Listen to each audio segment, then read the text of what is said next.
দেখ আমার ভাইয়ের মেয়ে সারাদিন বই নিয়ে বসে থাকে, পরে ছোট্ট একটা বাচ্চা থেকে শিখ, আর তুই সারাদিন মোবাইল নিয়ে সেলফি এইটা সেইটা টিকটক স্টোরি এগুলা করছ। আর দেখ আমার ভাইয়ের মেয়ে কত ভদ্র। হ্যাঁ, পা দোয়া পানি হাতু।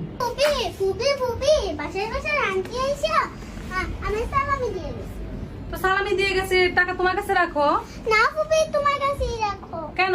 আমি কি করব? তুমি খরচ করবে।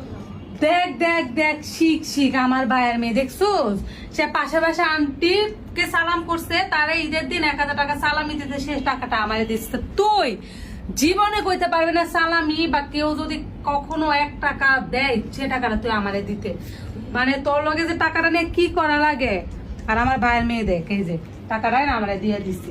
কি লোক, কি শিখ শিখ না সেইতে শিখ, কিছু শিখ শিখাই দিয়ে দেয় তুমি তোমার বোনেরে, তুমি কিছু শিখাইও, বুঝছো?